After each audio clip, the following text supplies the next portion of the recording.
born in the wild, but raised in a cage. With what it seems like the media takeover in the entertainment world, the popular new series Tiger King, the topic of owning exotic animals has never been more prevalent. I'm credible to speak on this topic because of the research I have done and the passion I have for my argument. Exotic animals should not be domesticated because of the damage that can be caused to the food chain, the mishandling of careless owners, and the exploitation for human entertainment. The food chain is extremely fragile, and many others deemed exotic are serious predators in the wild. Big cats, primates, reptiles, and others are natural-born population controllers. At the end, we realize that the chain is quite fragile because everyone depends on each other.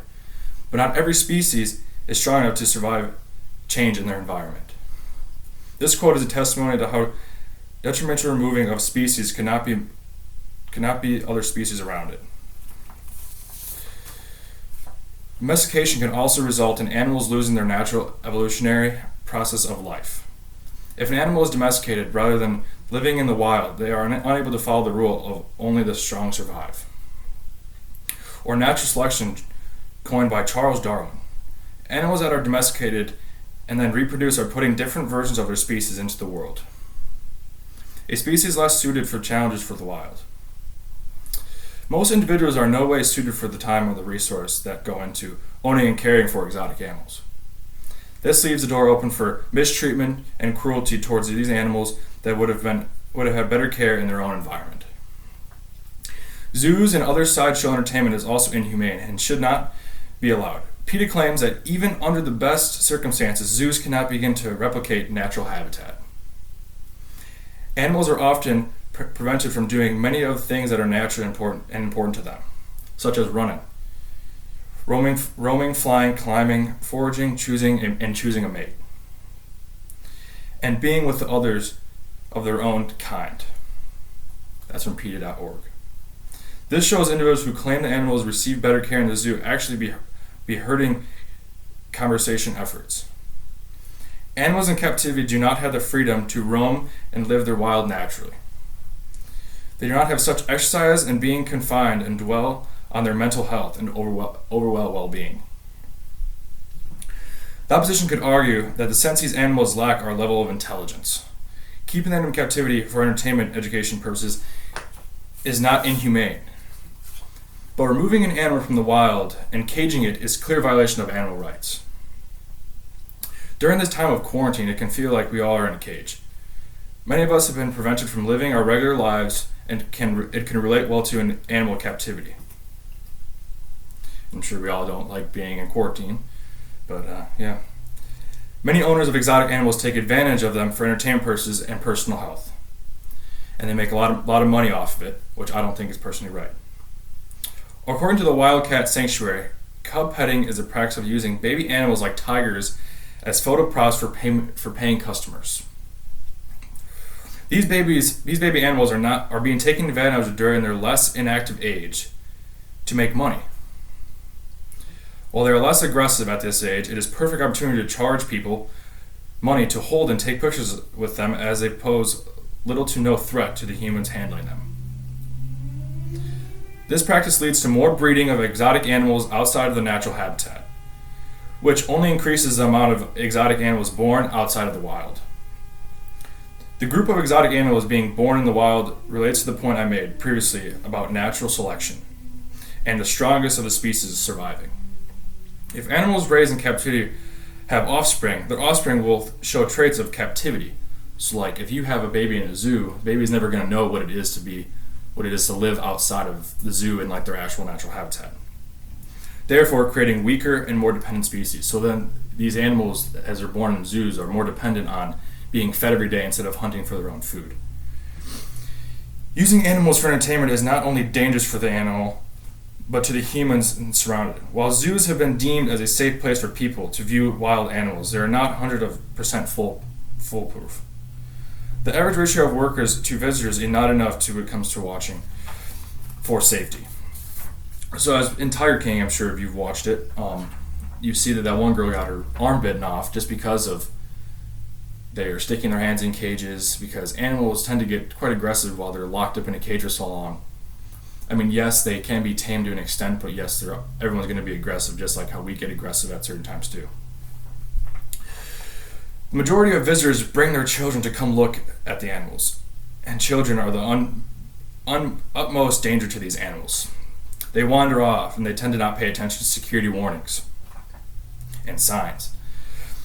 Perhaps the most infamous case surrounding this topic is a small boy fell into the gorilla cage exhibit at the Cincinnati Zoo. I'm sure if you all have seen that, read that, it's on YouTube if you really feel like watching it. A gorilla named Harambe. I mean, that gorilla was killed. That's the one that basically I wouldn't say took hold of him, but basically did. In the video, you can see that he kind of went over to him and like dragged him and stuff like that. Harambe became an entertainment sensation for something that was not his fault. After the boy fell into the enclosure, Harambe picked him up and dragged him around, but did not harm him. Like I just said, he dragged him around, but there was no harm done. In return, Harambe's life was taken when he easily could have just been tranquilized. So they ended up killing him, which then, like I said, it made a big internet sensation and everyone kind of freaked out about it, and it was just kind of something just crazy. Having these wild animals in enclosures is dangerous, especially when parents are not looking out for their children. An animal using his primitive instinct should not have consequences. It strips them of all their own animalistic qualities that makes them wild and not domesticated. Not to mention the danger these animals pose to humans. So we all know that. I'm sure if you were to go to a zoo, you wouldn't just want to stick your hand in a tiger enclosure or something like that. But when you have kids and you were not paying close attention to them, yes, they can wander off, they can fall into an enclosure, so on and so forth. The ownership of exotic animals certainly does have some positives, specifically zoos. Perhaps the biggest benefits that zoos contribute to economic stimulation that provide jobs and expand the economy's total output as measured by their contribution to domestic product and respective gross state products, which supply benefits nationally and locally. From an economical standpoint, this is why many people support the ownership of exotic animals, but as a society we would not place an economic stimulus over the protection of animals and their rights. We view them as property and not living things. But in capitalist America, these are sorts of stimulation is what our economy thrives and keeps us afloat. Another positive owning exotic animals is watching their tenacity and learning everything there is to know about them. Which, yeah, that is a good thing, but personally, I don't think that's right to watch them grow up. I mean, yeah, it might be little cute babies when they're born, but when they get big, they're big, and they can kill you in a little less than a minute, depending on what kind of animal it is. Science is ever changing and moving very fast. The things that we know about exotic animals from the research we've done is captivity is exciting and astounding. The solution is to find a better, more efficient way of viewing these animals while still taking their rights into account.